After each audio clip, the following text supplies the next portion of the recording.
Have you ever left home to go to the store and realized that you left your brain in your other pants? That's the way I feel about making this video. It's taken days, but stick around. We're going to do a giveaway at the end of this video, if it ever ends. Be right back.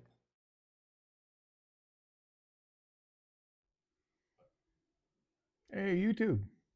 So let's just jump into part 2 of our little series here. Before we get into tables and construction and track plans, a lot of people who are, wanting to get into the hobby and they're not sure, about size and space and all that. Um, if you've determined a gauge, N scale, HO scale,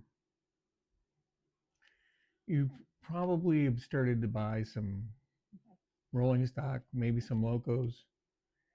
And if you don't know what your track plan really is going to be, I will tell you this, that if you buy real long freight cars, 60, 70, 80-foot cars, those are not going to work on tight curves. Okay. 18 is about the smallest most people put on a curve, except for maybe around some siding. 20 is really where you should start. Going 22, 24 inch, or even more than that. Um, here's why I say this. Number one, a real long box car on an 18-inch radius is going to look funky. Um, it's so long that the body hangs over. And so, number two is that it may hit some other cars on another track next to you. It could hit a structure. And three, they derail more because of this awkwardness. So think about that. If you bought some and you realize that probably 18 or 20 is the most you can do, you can always sell that stuff on eBay. It's not, you're not going to waste your money. You don't want to just hold on to them forever. Um, but it gives you more capital now to build what you really want to do. So I just thought I'd point that out because a lot of people do that. They go out and buy stuff. And, if it, around an area where you've got a lot of customers and it's only going to be switchers, um, that's great. But even like real long locos will not work on some 18, 20 inch, maybe 24, maybe a prerequisite to even buy that. Okay. So hey, I've got one engine, one locomotive that just will not take anything absolutely less than 20. And even at that, it's not as good as I'd like it to be. So there's a tip number one. That one's free. So let's talk about a table or a module that you could start with right now.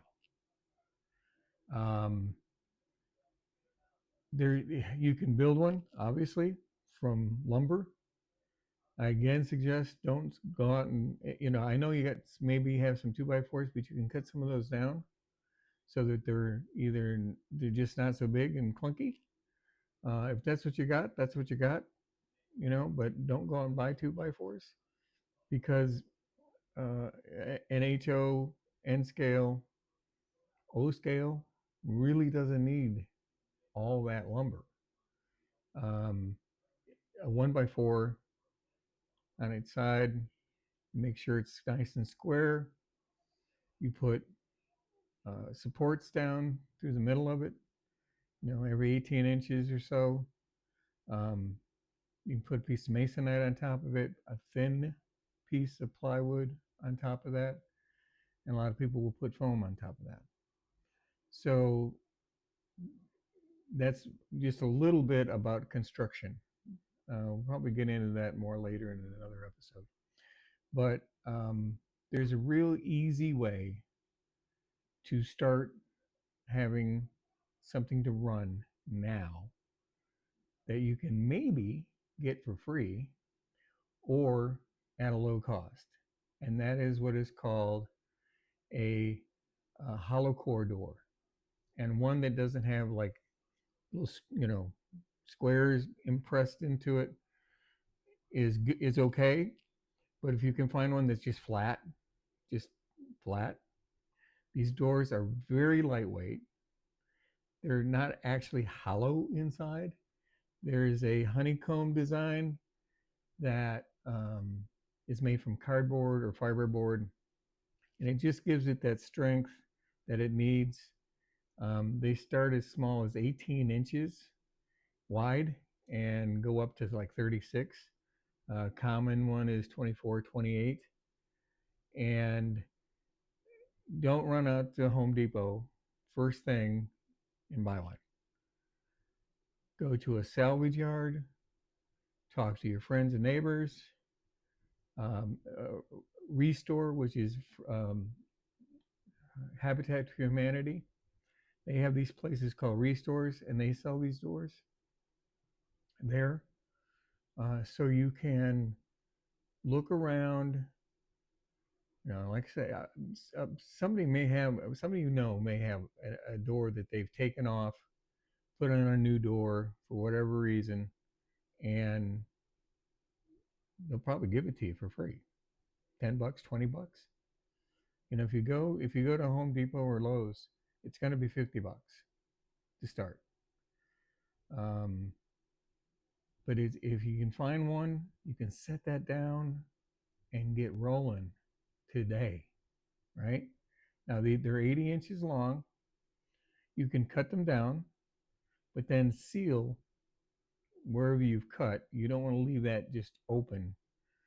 Just there's too many things that can go bad that you just don't want. So just seal it somehow with a small piece of thin wood or plastic, or fill it in with plaster, whatever. Just seal it off so you can make it shorter. And 24-inch is really, if you're going to put it up against a wall, that's about as deep as you want to go. 28 to stretch. I have a 30-inch table, and it's a real stretch. Um, but if you can keep it to that and start this as a module, if this is the first thing you've ever built in model railroading, I can't emphasize enough that to start with just one small table and learn how to lay track, learn how to do scenery, learn about turnouts, and all of those things, it really, really will help you in the long run. Because if you get it, you can put it in as part of other modules that will you can build separately. You can put them together once you get used to it. But I really suggest that. And I mentioned sawhorses the last time. You could put that table or that door on a couple of sawhorses. Now, if you don't have some, you have 2x4s laying around, you can buy some brackets on Amazon for like 20, $25. You can use the 2x4s to make your own sawhorses. I happen to go on Home Depot and Lowe's, and they've gone up a lot since I bought mine. But they're like $50 for two. So to me, it sounds expensive. Get some 2x4s from somebody and get some brackets and just build your own sawhorses, and you'd be up and running right now. I would suggest, the foam board, even if it's a thin layer, it is about sound, but it also is about scenery. With a hollow core door, There's a very thin layer. A lot of it's what's called Luan. It's a very thin material. So trying to nail something down would be tough, but to glue down it would be fine. You can still do that. Um, but if you can, once you set that table down on some legs, and you just put some what are called 2x2, they're about 1.5 by 1.5 legs on it with some braces, and you're up and running. And once you see that table sitting there, you can make it so the legs maybe fold in, on hinges, slide it under the bed, put it in the closet. Once you get that built, the juices are flowing now. Now you want to run a train now. So I think it's just a really great way to get into the hobby. But then you got to figure out, what am I going to do with this?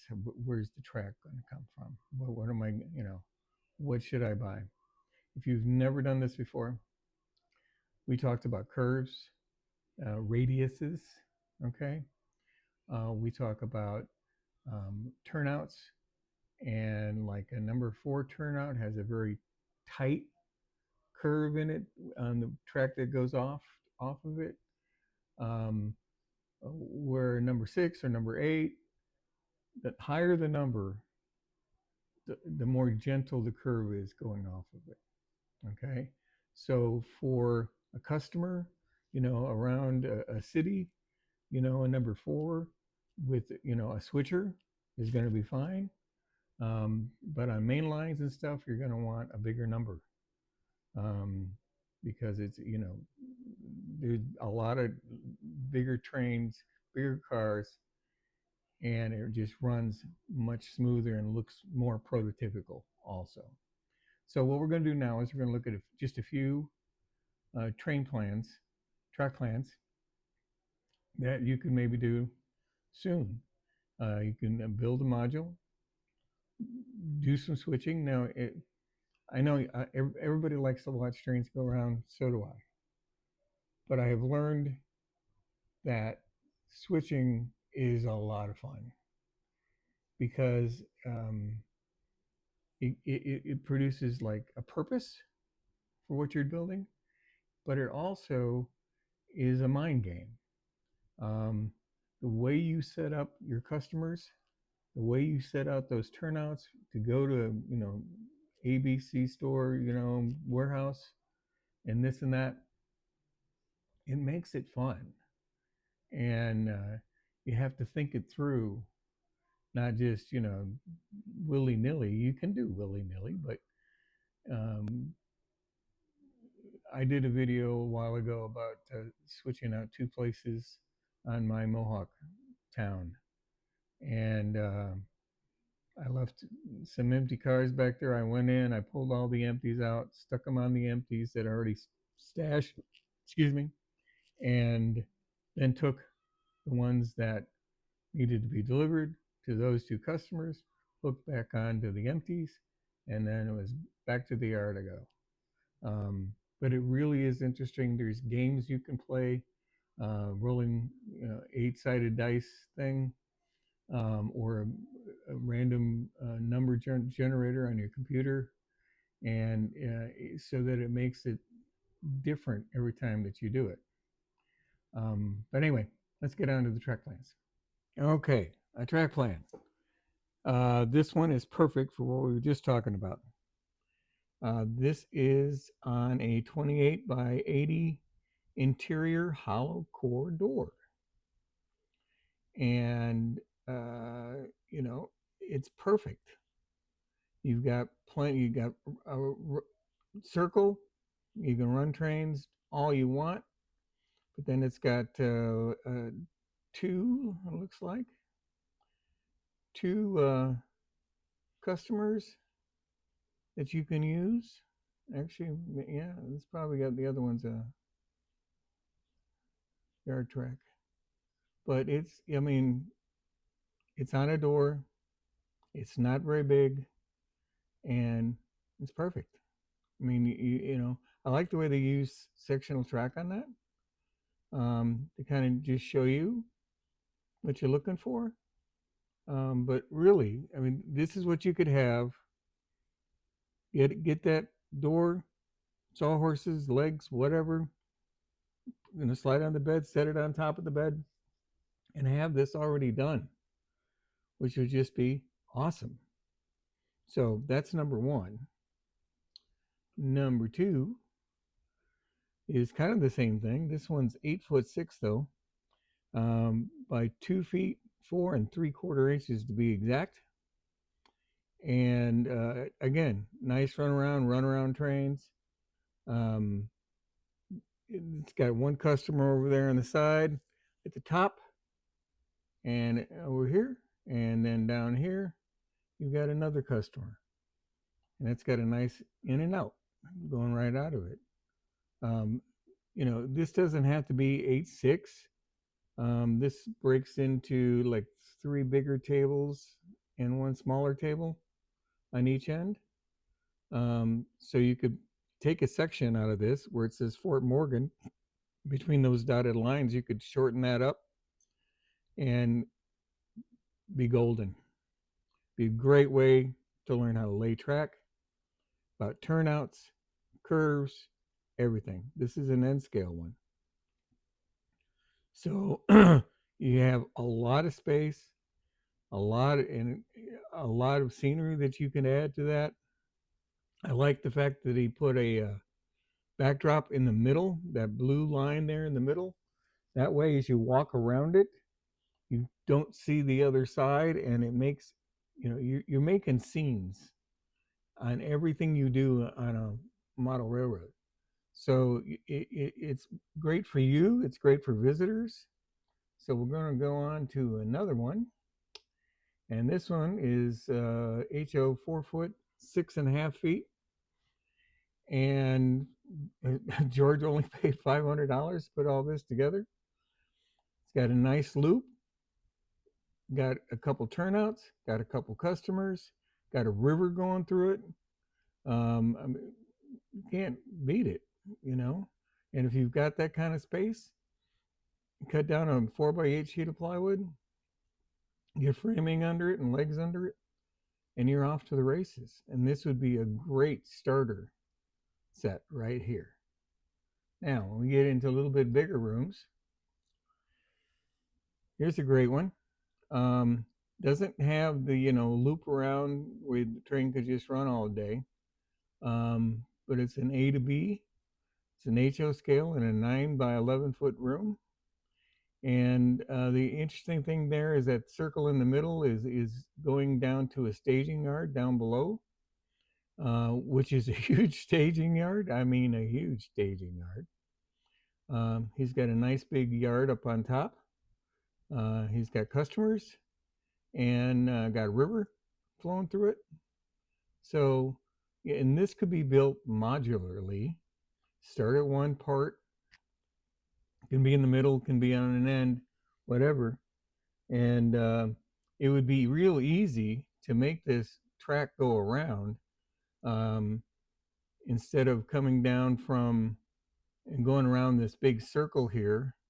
That you could run a track right across here, and obviously have a curve here, but you could curve into this and be golden, with a little lift out part right here. So, this is adventurous, but this is what you're probably going to be looking for when you are thinking about a real layout that you want for good. So this one is a great module. It's 4 foot by 8 foot, which, I mean, that's a lot for just this one company. But if you've got a lot of room, this would be great. But you could scale this down dramatically, even with the amount of tracks and definitely with the amount of building that's there. And be a great way to learn around, like I said, turnouts, curves, all that scenery, having buildings. Be a nice challenging start. Now, when we talk about track planning, there's a book you can get off Model Railroader. These are all came from the beginners section. Click on beginners. You have all these little squares that tell you all these different things. All those track plans were from that. And this is a book that you can download. You can go to, excuse me, it'll say free downloads. You go there. It's got all kinds of mini books there that are just about one item. And the track planning in this book really can help you if you're going to freestyle and make your own layout, your own track plan. This would be great. It has really good information in it. One of the things that I liked is this, and it is these are curves by scale. And so where an 18-inch curve is an HO, it's an 11-inch curve. 24-inch is 14-inch, 30-inch is 17 inches. So then you get into then you see this is going to take a lot of track. Space. So that's one thing. Then track centers, doing the same thing here, straight 1 1/4. So in HO scale, 18, radius is 9 3/4, 24-inch is 13, 30 inches is 16 compared to N scale. Then if S is not all that popular. There's not a lot of stuff that you can buy for that. But if you wanted to go real big, you got to have a big room and some deep pockets. I'll say that. Now, one last one, and this is just about design elements. Again, it gets back to how does this look from where I'm standing right now? What do I get to see? And this would be a great module to start with right here. If you just wanted to, you've never done anything, you could take this, shrink it down a little bit, because that's pretty long. But if you can do the long, do it. But this is talking about layout design elements, and you probably don't think about that when you're first talking about getting into model railroading, but it's all about, from a person standing, what are they looking at? And like I said, on a deeper table than this, you would normally have something that breaks up the front from the back, so that you don't see it till you walk around to the other side and you go, oh wow, okay, this is a whole different scene over here. So if you have any artistic talent, this is great for you. And if you don't, I think you'll gain it, because that's just the way it works. So that's enough with track planning, just looking at track plans. And next we're going to talk about getting some apps on your computer that you can play with that will help you figure out a good layout. So that's next. All right, so this one is called Rail Modeler Pro. It's a program that's only used on Macs, on Apple computers. There's plenty of software out there for Windows. You can get this free. It's called Express, and rather than Pro. It was like $45 to get into the Pro one, but it was really worth it. So this is just like a make-believe. I just threw a bunch of stuff together. But I used a lot of the sectional track. And if you look up over here, you see it says Atlas Code 100. You hit that. Those are all the straight pieces. That hits the curve pieces. That is for turnouts and Ys. And it's all the Atlas. Whatever the number is for Atlas, it's an exact copy for it. Now, also, it's got a ton. Now, this Code 100, they have 83. They got Bachmann track. They got Kato track, Markland track, Peko track, Roko track, Shinohara. They don't have Walthers, but it's a great way to play around with curves and turnouts, and the way that you can keep messing around with this till you get it to where it's right, And there's a thing over here called the baseboard, which is the tables. You set up the tables around this whole area, and then you lock that down. And then there's some elements you may want to lock down. I had layer 1 here. I forgot what that was. But layer 3 is 85 elements. That's all the track. You can make them different colors. You can go uphill, downhill. It's really nice and easy. Really, really good software.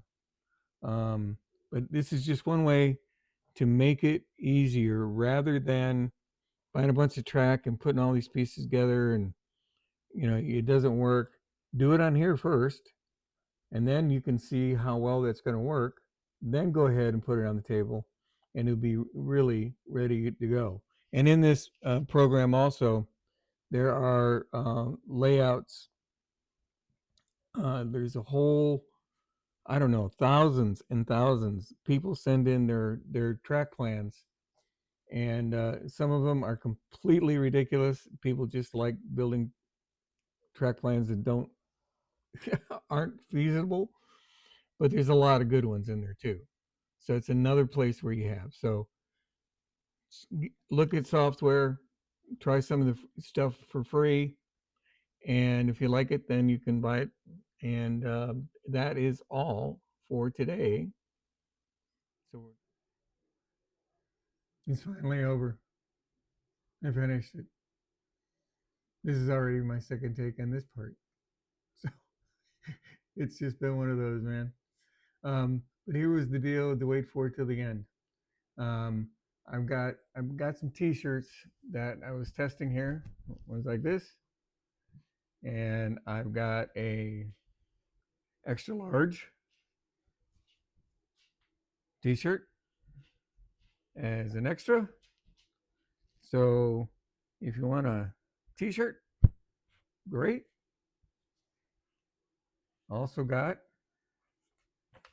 stickers. Ooh, kind of a thing in the hobby though. People send different railroads sending stickers to other people in the hobby. So if you want a sticker and maybe the T-shirt, here's what we're gonna do. You send me an email at blackrockmohawk at icloud.com. Got it right below. blackrockmohawk at icloud.com. You send me an address so that I can send you the sticker, okay? And I'll when I get your email, I'll send you a number. I think it's just going to start with 1. And at right around Thanksgiving, do a little random number generator that picks a number out of the numbers that we have, and whoever that random generator number pulls up, then I'll be sending you a T-shirt too. Okay. I get more into like some of the merch later, but not now. I finally got this video done, and I'm glad. I got a lot of work to do. Where I'm going to put out another one in this series, number 3. Got the idea in my mind, and now if I can just complete it without screwing it up like I did this one, we'll be just fine. So thank you for watching. Thank you for subscribing. Just thank you. You guys are awesome. And I will see you the next time in part 3. Bye.